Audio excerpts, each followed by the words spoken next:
Oikein paljon tervetuloa uuteen videoon. Mun nimi on Lars ja tänään tehdään possumunkkeja.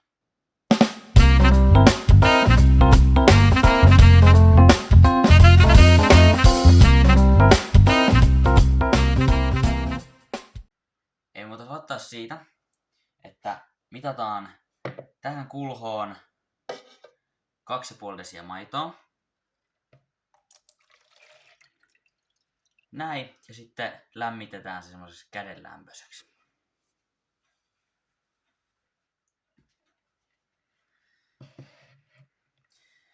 Nyt on maito kädenlämpöistä, niin sekoitetaan siihen 25 grammaa hiivaa siihen maitoon. Ja tää hiiva kannattaa tälleen murennella, koska jos se laittaa tämmönen iso kökkä, niin se ei oikein sitten sekoa tänne. Nyt kun me ollaan murenneltu se hiiva tonne, niin vaikka puuhaarukalla niin voi sekoitella sitä niin kauan, että se on vähän niin kuin sulanut se hiiva sinne, että ei ole enää semmosia hiivakökköjä sitten täällä maidon seassa.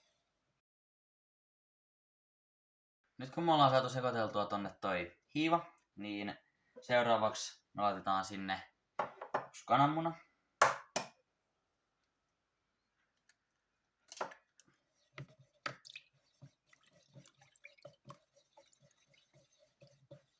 Seuraavaksi me laitetaan 1 teelusikallinen kardemummaa, 3/4 teelusikallista suolaa ja sitten vielä 3/4 desiä sokeria. Seuraavaksi me laitetaan suurin osa vehnäjauhoista. No niin, nyt kun me ollaan saatu tää ensimmäinen satsi jauhoja, eli noin 5 desiä sekoitettua tänne, niin seuraavaksi sulatetaan sitten voi tai margariini ja sitten lisätään se tänne loppujen jauhojen kerran. Elikkä nyt se on se meidän voi tai margariini laitettu tonne meidän taikinan joukkoon, niin seuraavaksi sitten ruvetaan käsin vaivaamaan ja sekoitetaan semmonen 2 desiä vielä tonne jauhoja.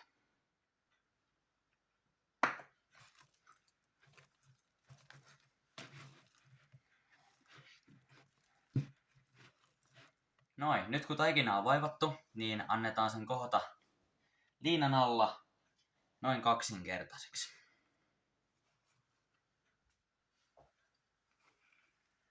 No niin, nyt alkaa näyttää hyvältä, joten voidaan aloittaa seuraava vaihe, joka on se, että jaetaan tää taikina sopiviin osiin.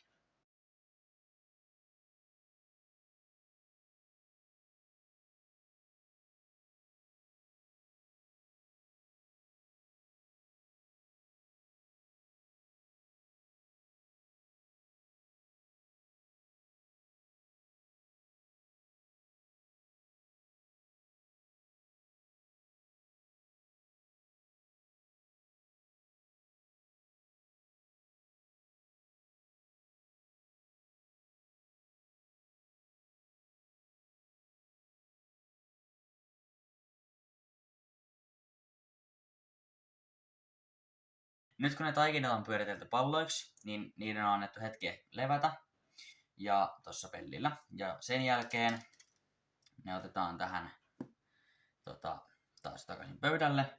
Ja sitten niistä kaulitaan semmosia pitkulaisia, semmosia suorakulmioita. Ja sitten siitä jatketaan eteenpäin. Näin, nyt kun me on saatu se tämmöiseksi suurin piirtein suorakaiteen muotoiseksi, niin otetaan vapaa-valintainen hillo.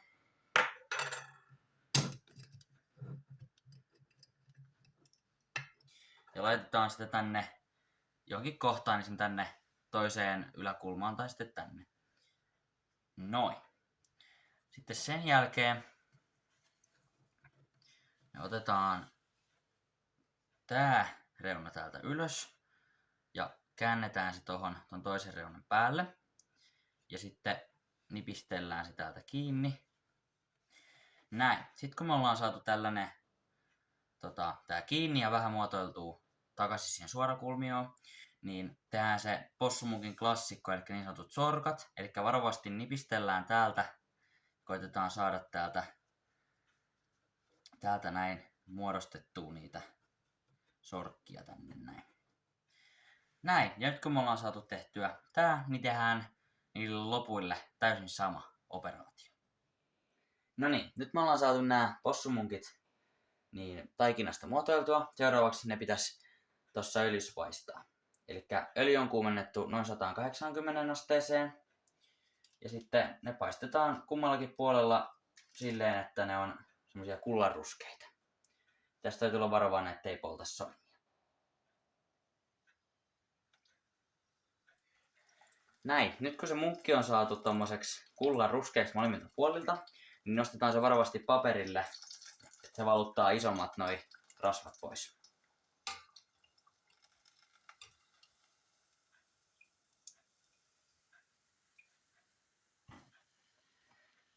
Pikkusen ennen sokerointia, niin antaa se hetki on tossa, ja sillä välin laitetaan seuraava possumunkki tonne noin.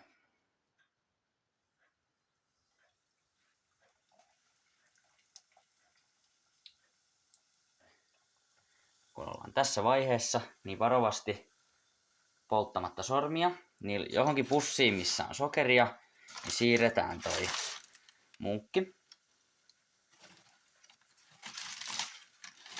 Ja sitten varovasti silleen heilutellaan ja pyöritellään, että me saadaan ne sokerit joka puolella. Ja sitten kun alkaa näyttää hyvältä, niin voidaan tsekata, että miltä näyttää. Aika täydellisen näköistä. No niin, eli nyt on saatu munkit paistettua ja hyvän näköisiä niistä tietenkin tuli. Ja sitten otetaan pikku makutesti tästä näin.